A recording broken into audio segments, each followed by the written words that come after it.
Shalom a todos, bem-vindos ao canal Ouça a Torá. Vamos continuar o Midrash do livro de Yehoshua, Josué.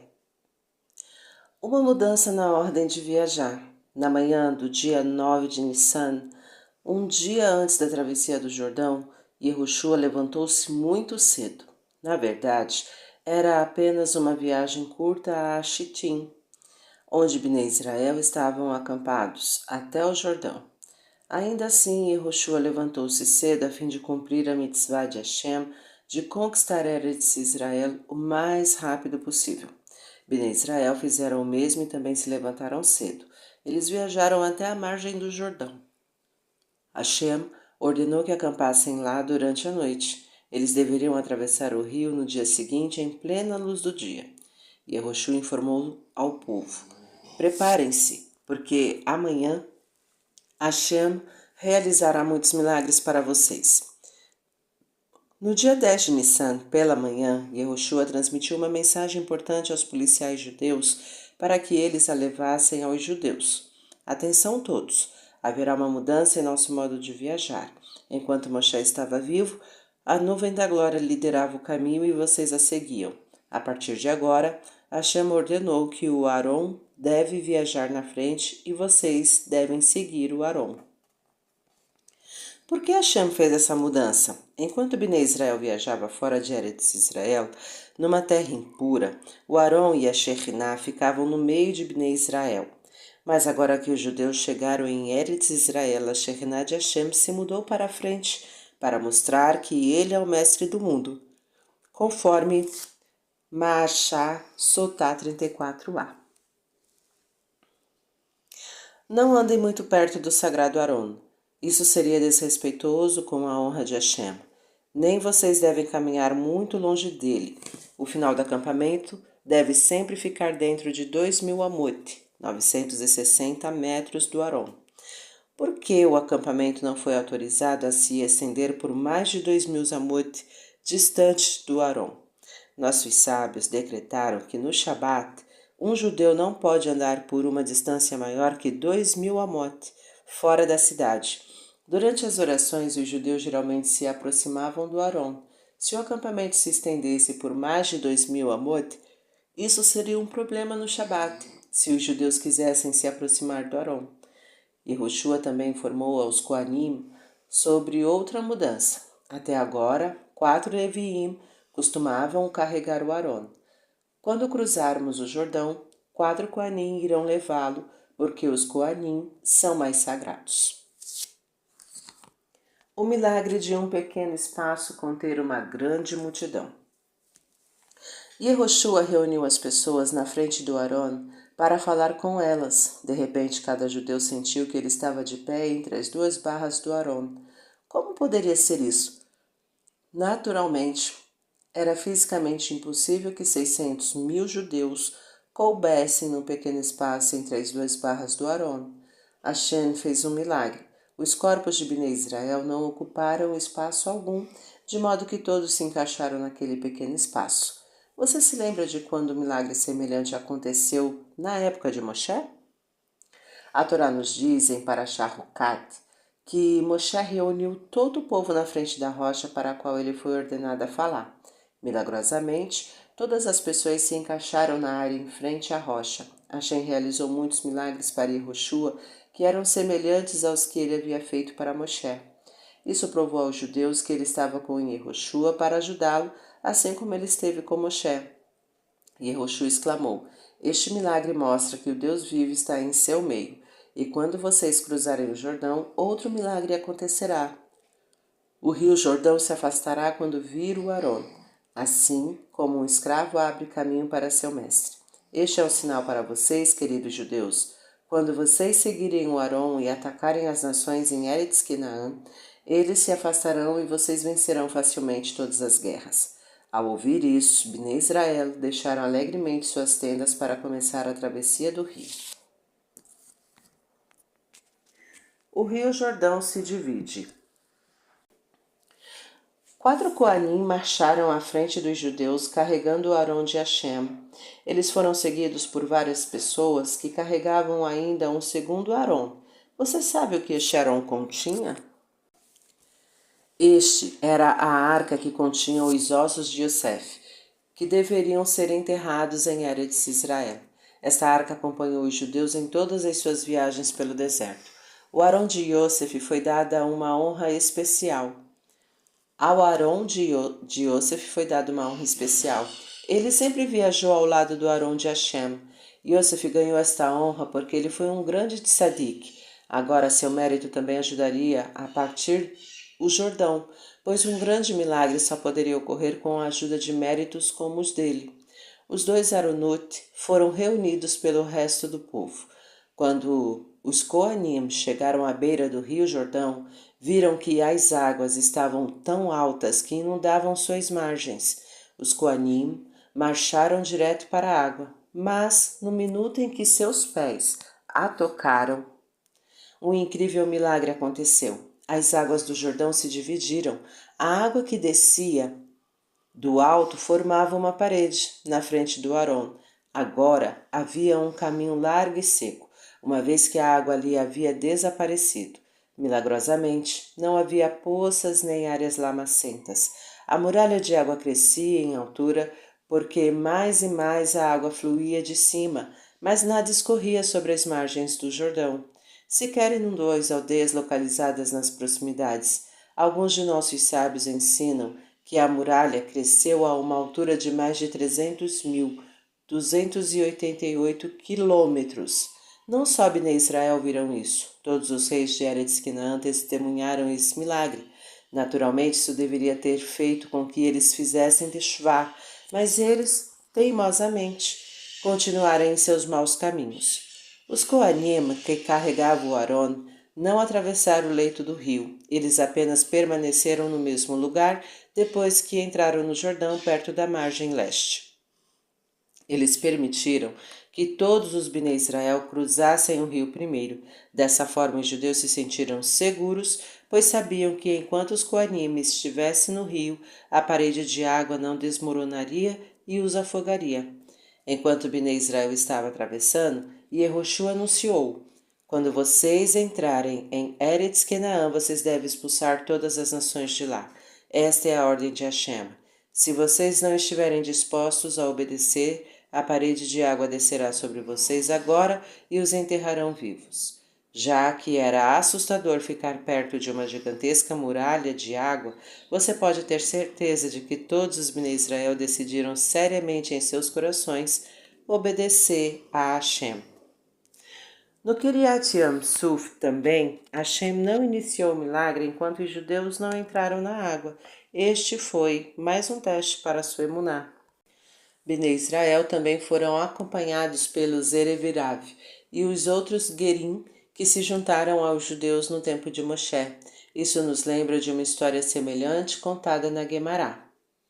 Rabi Pinhas ben Yair divide um rio. O grande tzadik Rabi Pinhas ben Yair viajou certa vez para libertar alguns prisioneiros judeus do cativeiro. Logo ele chegou a um rio que não havia como atravessar. Rabi Pinhas ben Yair ordenou ao rio: abre-te para que eu possa atravessar, ou irei decretar que você fique seco para sempre. O rio se abriu e Rabi Pinhas ben Yair atravessou em terra seca. Atrás dele havia um judeu que levava farinha para assar, matzot para Pessar. Fique seco para aquele judeu também, ordenou Rabi Pinhas ben Yair. O rio obedeceu. Um comerciante árabe caminhou atrás dos dois judeus. Fique seco para aquele homem também, ordenou Rabi Pinhas ben Yair. O rio obedeceu. Mesmo o não-judeu foi capaz de atravessar em terra seca pelo mérito de Rabi Pinhas ben Yair. Da mesma forma, quando Bnei Israel cruzaram o Jordão na época de Yehoshua, seu mérito permitiu que outros cruzassem com eles, como os Ereviraves e outros Gerim, inclusive aqueles que não haviam se convertido Leshem Shammai. Onde o milagre da abertura do Jordão está mencionado em nossa tefilá? Dizemos no Halel: o mar viu Moshe e Bnei Israel se aproximando e fugiu, deixando o leito seco. O rio Jordão voltou-se para trás diante de Yehoshua e Bnei Israel, e Yehoshua realizou um milagre semelhante ao de Moshe. Dessa forma, Hashem cumpriu sua promessa a Yehoshua. Assim como eu estive com Moshe, eu estarei contigo. Bnei Israel agora temiam e respeitavam Yehoshua da mesma maneira que eles temiam e respeitavam Moshe. Outra pergunta. O que havia de especial na data da travessia, o 10º dia de Nissan? No 10º dia de Nissan, antes que Bnei Israel saísse do Egito, eles prepararam um cordeiro ou um bode para o Corban Pessa. Eles fizeram isso mesmo sendo perigoso.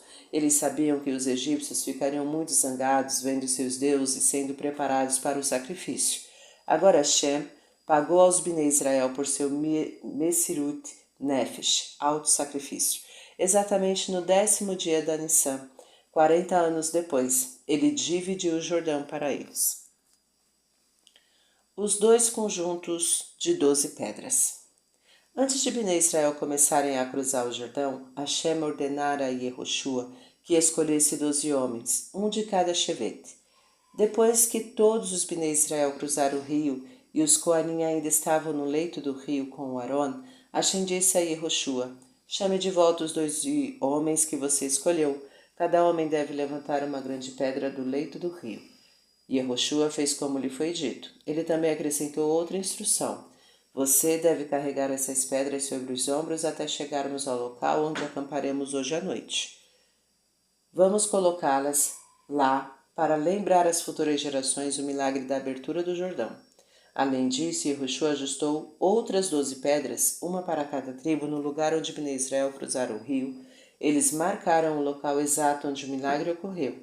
A localização dessas pedras era conhecida até muitas gerações depois, até mesmo os sábios da Mishnah, que viveram em centenas de anos depois, mencionaram a localização e a importância dessas pedras na Mishnah.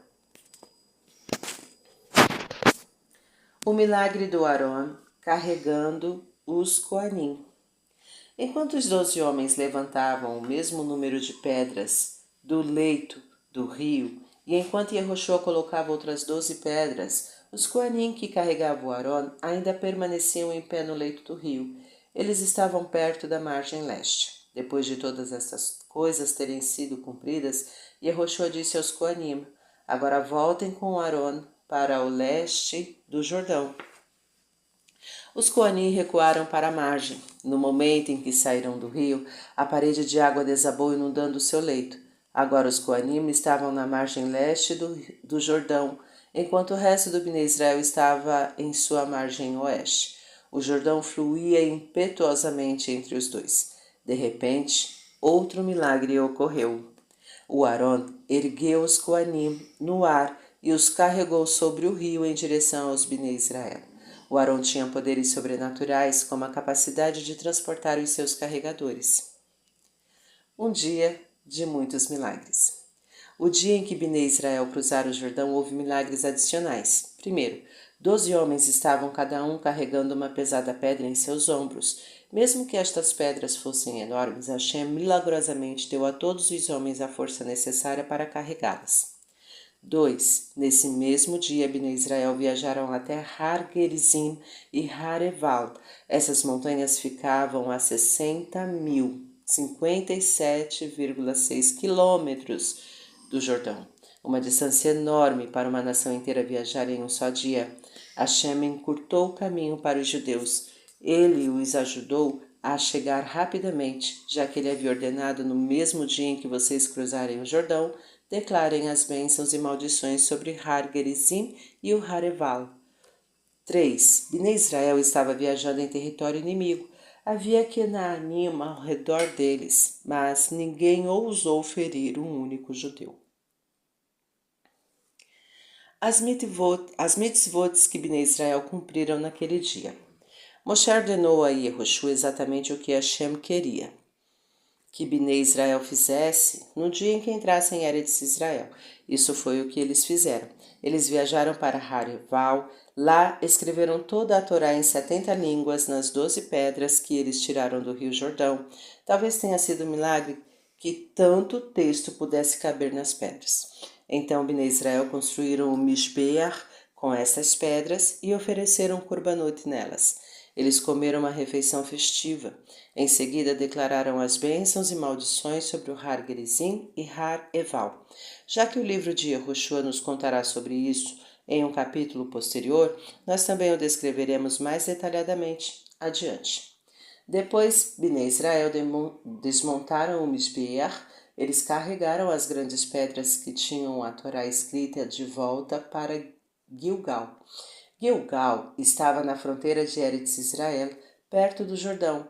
As pedras foram colocadas lá para todo mundo ver. Quem entrasse em Eretz Israel não poderia deixar de notar as 12 rochas imensas sobre as quais a Torá foi escrita. Com isso saberia que esta era uma terra onde as leis da Torá são mantidas. Bnei Israel acamparam em Gilgal naquela noite. Nossos sábios explicam, e Yehoshua acrescenta uma nova bênção ao Birkat Hamazon. Está escrito na Torá que depois de um judeu ter comido pão, ele deve agradecer a Hashem. Moshe ensinou aos Bnei Israel como rezar. Ele disse a eles, primeira berachá, que Birkat Hamazon, até Azan et Akol. Até chegarem em Eretz Israel, os judeus recitaram apenas esta berachá. Depois que eles entraram na Terra Santa com Yehoshua, eles ficaram muito felizes. Eles finalmente mereceram vir a esta linda terra. Seus pais teriam dado qualquer coisa para vê-la, mas infelizmente eles haviam morrido no deserto. Yehoshua então ensinou-os a adicionar uma segunda berachá ao Birkat Hamazon. Nós te agradecemos, Hashem, nosso Deus, pela terra maravilhosa, boa e ampla que o Senhor nos deu. Pergunta: por que temos que agradecer a Hashem por nos dar Eretz Israel depois de uma refeição? Não é o suficiente agradecer a Ele pela comida que comemos? Na mesma Berahá, nós também agradecemos a Hashem pela Torá que o Senhor nos ensinou. Mais tarde, no Birkat Hamazon, pedimos para Hashem fazer retornar a nós os reis da família de David e o Beit HaMikdash e reconstruir Yerushalayim. Como tudo isso está ligado à gratidão pela comida? A resposta é: as Berachot do Birkat Hamazon mostra que vivemos para um propósito diferente do que os não-judeus ao nosso redor. É verdade que temos algumas coisas em comum. Nós também precisamos comer e beber. Estamos gratos que Hashem nos dá comida. Mas se passássemos toda a nossa vida apenas comendo, bebendo e cuidando de nossas necessidades corporais, não seríamos muito diferentes dos animais. Nossa verdadeira felicidade vem do serviço a Hashem. Portanto, também agradecemos a Ele por nos ter dado Eretz Israel, a terra que é santa e onde podemos guardar a Torá e servir-lhe melhor. E pedimos a Ele que nos devolva o Beit HaMikdash para que mais uma vez nos seja possível cumprir a mitzvah de oferecer korbanot. O texto do nosso Birkat Hamazon mostra que comer não é o propósito de nossas vidas, é apenas o meio pelo qual podemos viver para servir a Hashem. Yehoshua faz Brit Milá nos judeus.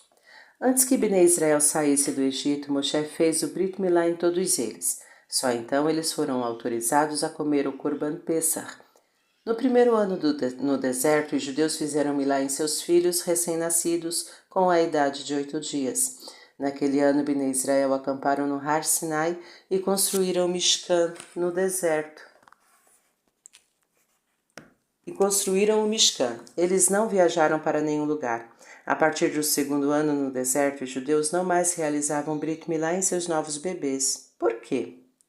Eles estavam constantemente seguindo a nuvem de Hashem. Às vezes a nuvem desaparecia depois de um dia ou dois, às vezes depois de uma semana ou um mês. Bnei Israel nunca sabia quando a próxima viagem começaria.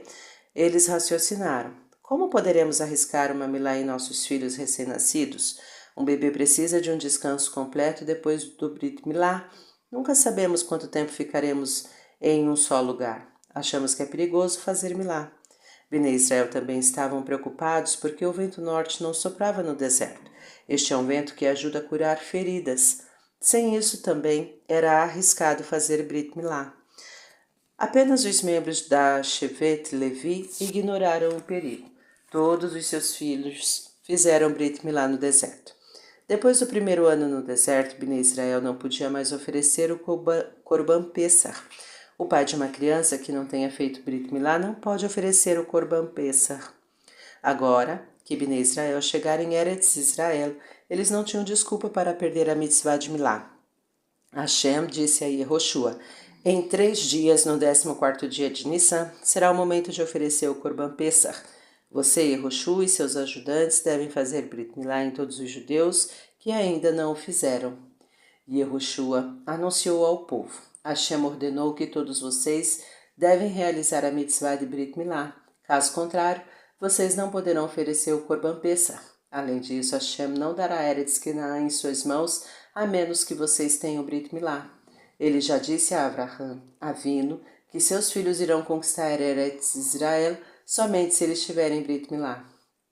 Milhares de judeus precisavam fazer Brit Milá, incluindo bebês, meninos de todas as idades e homens, alguns deles com mais de 40 anos de idade. Quanto mais velho, mais doloroso pode ser fazer Brit Milá. Além disso, os judeus sabiam que depois do Brit, eles ficariam doentes e fracos com a operação. Os Kenanim poderiam atacá-los e eles seriam incapazes de se defender. Mas, mesmo estando perto da cidade inimiga de Jericó e cercados por Kenanim, hostis, todos os Bnei Israel, sem exceção, concordaram em passar por um Brit Milá. Eles se lembraram do relato dos espiões de que os Kenanim tinham medo deles e confiavam em Hashem para a sua proteção. Yehoshua fez instrumentos afiados. Juntamente com seus ajudantes, ele percorreu o acampamento e realizou Milá em todos os homens, jovens e idosos que precisavam fazer Milá. Então, todos os pacientes descansaram até que a Milá estivesse curada e recuperassem sua força. Hashem disse: este lugar onde vocês estão acampando agora será chamado Gilgal. Gilgal significa tirar. Eu tirei de vocês a vergonha de não ter um Brit Milá. A partir de agora, os egípcios não podem mais zombar dos judeus, dizendo: nós somos iguais a eles, eles também não têm Milá. Agora vocês são diferentes, vocês têm o sinal de um judeu em seus corpos. Bnei Israel oferecem o Corban Pessah. Eles ficam sem mãe. Bnei Israel permaneceram em Gilgal. Lá eles montaram o Mishkan. No dia 14 de Nissan, na tarde, eles ofereceram suas ovelhas ou cabras como Corbanot de Pessah no Mishkan. À noite, cada família comeu seu Corbanot. Seu Corban Pessah, juntamente com Matzot e Maror. A Torá proíbe que um judeu coma os grãos da nova primavera antes que o Corban do Homer seja oferecido no segundo dia de Pessah, 16 de Nissan. Portanto, Bnei Israel não podiam usar trigo novo para Matzot na primeira noite de Pessah. Em vez disso, eles assaram Matzot para a primeira noite de Pessah do trigo que havia crescido durante o inverno em Eretz Canaã. No dia 16 de Nissan, os judeus ofereceram o Corban do Homer. Essa é uma oferta de cevada prescrita pela Torá. Depois que eles o trouxeram, eles comeram da nova colheita de Eretz Canaã. De fato, eles precisavam da nova safra urgentemente, pois naquele dia eles ficaram sem man. Quando Moshe faleceu 40 dias antes, Bnei Israel havia reunido grandes quantidades de man. Eles sabiam que nenhum man cairia depois de sua morte. Este suprimento de man não apodreceu. Ele durou até que os judeus começaram a usar a colheita da primavera de Eretz Canaã após o segundo dia de Pessah. Enquanto Moshe estava vivo, Bnei Israel frequentemente reclamavam do man, mas assim que tiveram que colher seu próprio grão, perceberam como estavam enganados. O pão da terra não podia ser comparado ao sabor maravilhoso e celestial do man. E quão fácil Hashem fez as coisas para eles. No deserto, eles nunca tiveram que arar a terra, semear, cortar ou debulhar o grão, moer em farinha ou assar a fim de desfrutar de um pedaço de pão. O man estava completamente pronto. Agora a vida era muito mais difícil para eles. Continuamos na próxima semana.